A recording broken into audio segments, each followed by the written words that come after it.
Hi Georgina, my name is Dr. Agarwal.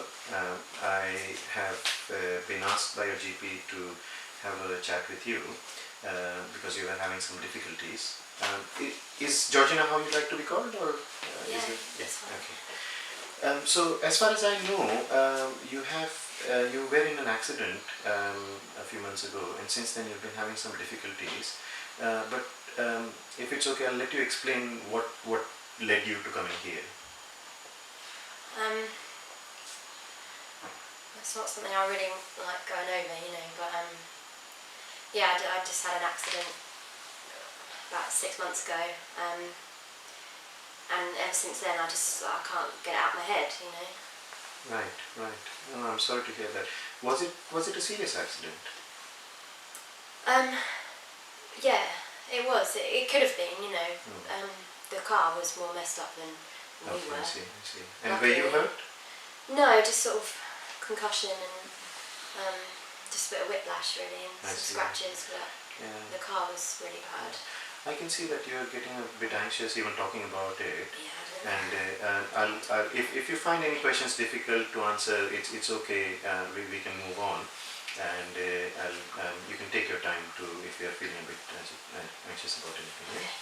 So you had this unfortunate accident. You said that although you were not seriously injured, the car was quite badly damaged, and you went into hospital. Can you remember how long you had to be in hospital? It was just a couple of days. Couple of days. Okay. Yeah. Okay. And you mentioned a concussion. Did you suffer any kind of memory loss or any confusion after that? No. Okay. Okay. Okay. That's good.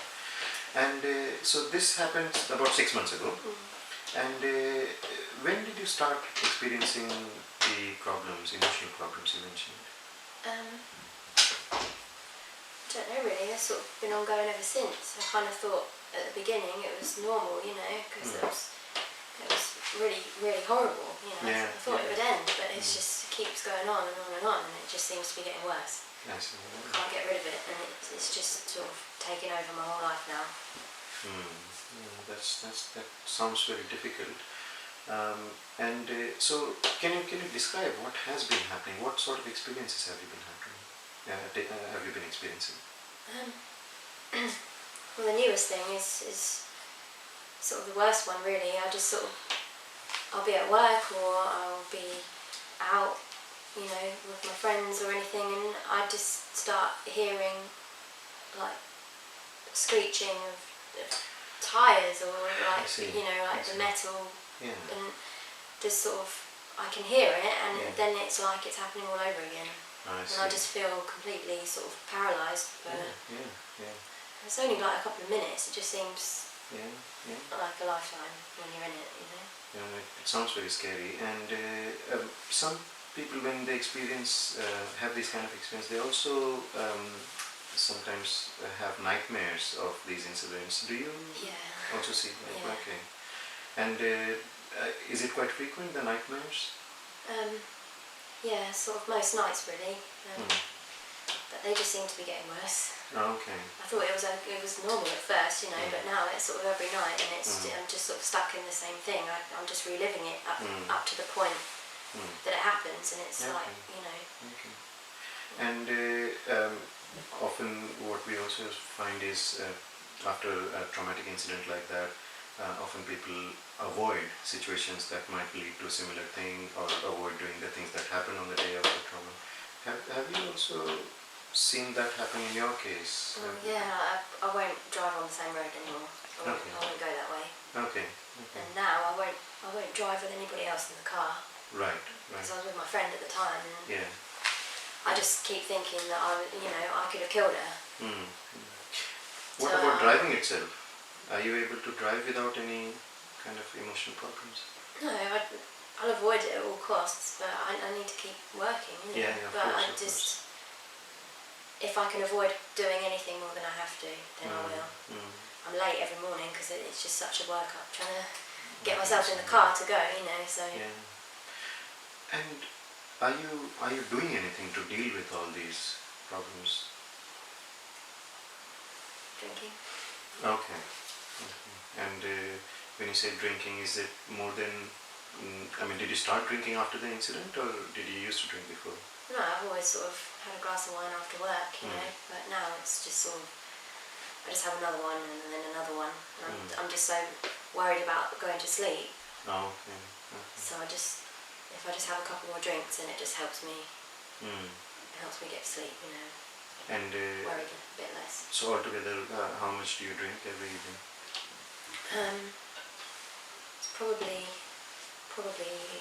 maybe a bottle now. Bottle of Bottle of wine. bottle of wine. Okay. Sorry to ask this, but are you also using any other substances at all? Like drugs? Yeah. Yeah. No. No. Okay. Okay. So your drinking has gone up. You said that you're feeling quite anxious and agitated. Do you also find that you have become a bit more snappy or irritable with people? My boyfriend says so, yeah. Okay. Okay. He says I'm like a different person now. Just sort of, he thinks I'm just angry all the time. And, Okay. yeah, I do get more irritated than normal. Yeah. I feel I've just like got a shorter fuse than I did before. Yeah. I can understand. And do you also find yourself being quite easily startled and being always vigilant about what's going on around you? Yeah, you know, if I have to sit in the car with, you know, if my boyfriend's driving us somewhere, I'm constantly on edge. I'm looking around for other cars and any sort of hazards. So I'm constantly jumping or saying, oh, slow down, or things like that, and it gets on his nerves now. Okay, okay. No, I think all of this must be quite draining on you. How would you say your mood has been in the last few weeks and months?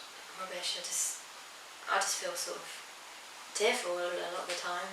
Just on the verge of crying, you know, because I just am so frustrated that it's still going on. Okay. I just feel rubbish. Do you have any happy times in between? Do you feel your mood lifts up when you're doing anything specific? Not really. I don't really enjoy much anymore, to be honest. Okay. Okay. So you're feeling constantly low as well as not enjoying things as well. What would you say your energy levels are like? I'm pretty low, I guess. I'm just, because I'm on the edge all the time, it's taking a lot out of me. You know, I just feel tired. I'm just sick of it, really. Okay. Do you find that you've lost interest in things that you used to enjoy? Yeah, I'd say so, yeah. Okay, okay. And you mentioned about trying to sleep because you're afraid of sleeping, you have been drinking in the evenings. But when you do go to sleep, what's your sleep like? I just wake up a lot. And I'm having these dreams, but it's like, it gets to a point, so it's all happening again with the car, and then it gets to a point, and then I shock, and I sort of wake up, and then I go back to sleep, and it just happens again. Okay, okay. And so quite focused around the incident itself. Yeah. Okay. And are you able to look after yourself and eat, look after your food and diet and things like that? I'm able to. I just lost my appetite, really. Okay, okay. Just stressed all the time. And since you've been feeling stressed, I mean, do you find that you've had any specific negative thoughts? What? Any thoughts where you've, let's say, not wanted to live anymore, or felt like harming yourself in some way? Well, yeah, I don't want to live like this anymore, but I'm not going to kill myself, if that's what you mean. Yeah. Okay, okay.